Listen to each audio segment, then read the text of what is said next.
Napoleon Bonaparte was born in Corsica to a family of minor nobility. After studying in France, he became an artillery officer. His brilliant career began with victories in the Italian campaign of 1796.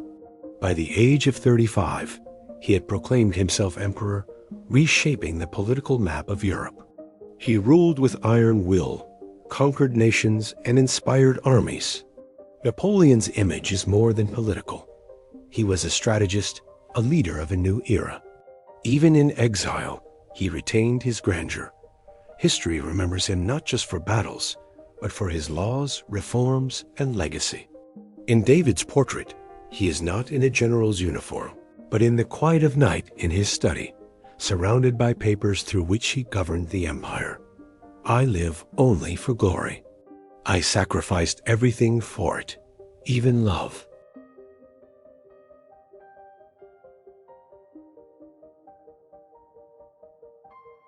Catherine de' Medici was born in Florence to Lorenzo, the second de' Medici, and Countess Madeleine d'Elia d'Auvergne.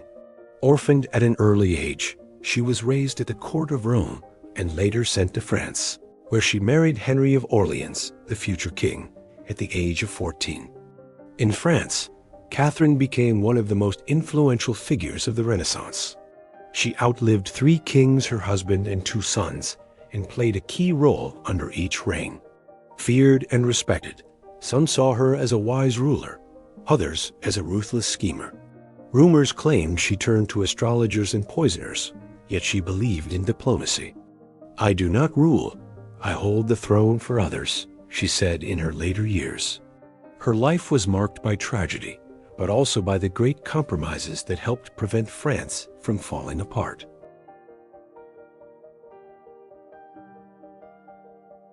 Thomas Edison was born in the town of Milan, Ohio, to a family of Canadian immigrants.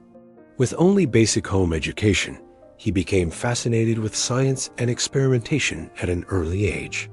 He started working at 12, and his first inventions emerged soon after he turned 20. He patented over 1,000 inventions, including the phonograph, the improved incandescent bulb, and the kinetoscope. His lab in Menlo Park became a symbol of the technological age. Despite his hearing loss, he worked obsessively. He said that genius is 1% inspiration and 99% perspiration. In old age, he was known as the Wizard of Menlo Park.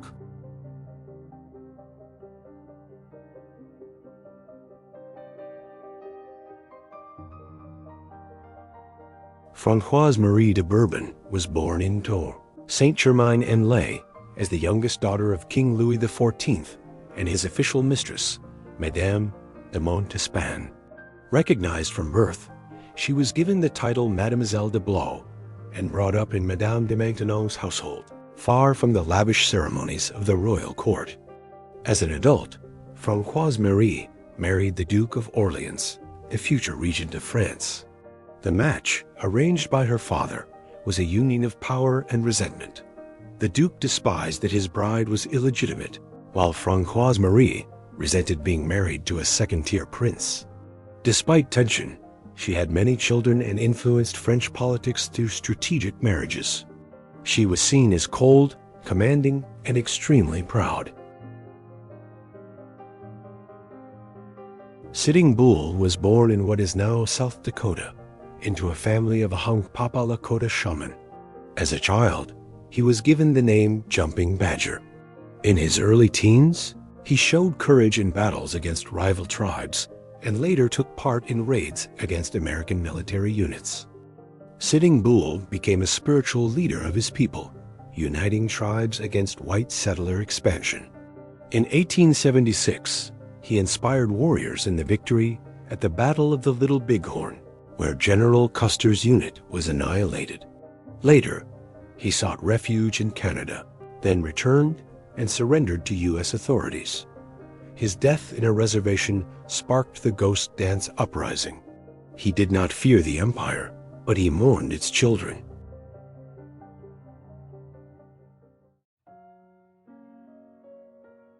Louise Marie of Orleans was born in Paris at the Palais Royal, the royal residence. She was the daughter of the Duke of Orleans, younger brother of King Louis XIV, and Henrietta of England, the beloved sister of King Charles II. When Louise was just 7, her mother died under mysterious circumstances. The young princess was sent to Spain as the wife of King Charles II. He was gravely ill, barely spoke, and was being treated by physicians with bleedings and magical potions. Louise suffered from loneliness, melancholy, and the suspicion of the Spanish court. Gossips claimed the king became more attentive to her when she began wearing French wigs and white makeup. She died childless, remembered as the kindest queen, the one who came from France and brought light.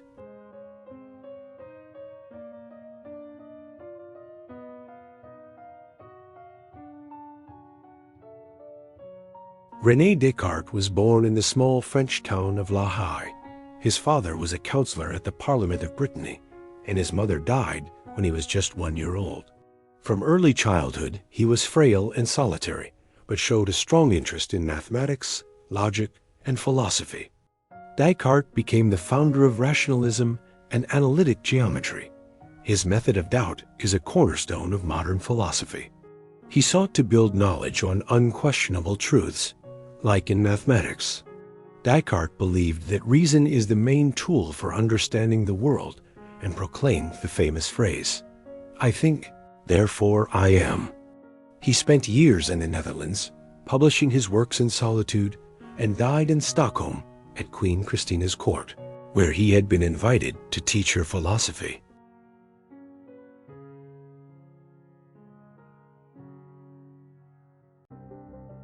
Victor Hugo was born in Besançon, France, into the family of a Napoleonic army officer.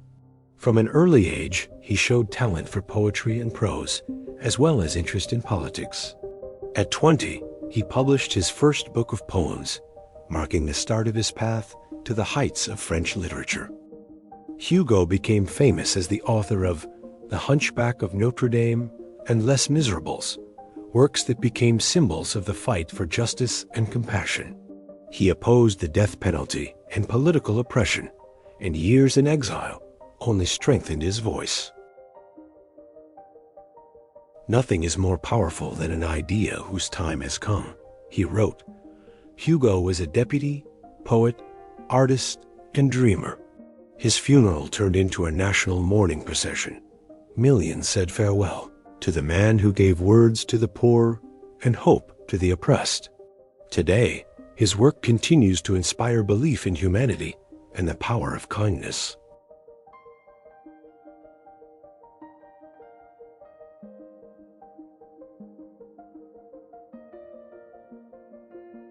Benardetta Carlini was born in a small Tuscan town to a wealthy notary's family. From a young age, she showed signs of religious ecstasy, prompting her parents to send her to a convent. There, she quickly rose to become abbess, claiming to receive divine revelations. For years, Carlini was believed to be a saint, reportedly bearing stigmata, speaking in unknown tongues, and prophesying disasters. But it was eventually revealed that behind her visions lay a same-sex relationship with another nun. She was removed from her position and later isolated. The scandal rocked the church. Inside the body of a saint hid the devil in the shape of a woman.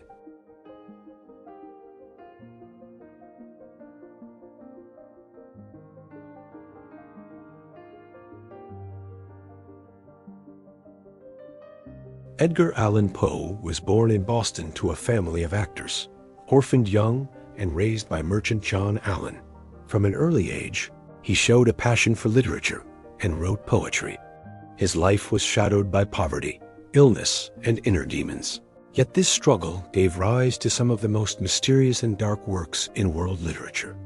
Poe is considered the founder of the detective genre and a pioneer of psychological horror. His Raven became a symbol of eternal sorrow, and his tales about the horrors of the human soul still impress today. He wrote of fear and the mind's secrets, of love and death, of a world where the line between sleep and reality is thin. He said that beauty is always linked with sadness, and poetry must disturb the soul. His death under mysterious circumstances only deepened his legend. Even after centuries, Poe continues to inspire artists, writers, and filmmakers, reminding us that truth often hides behind darkness.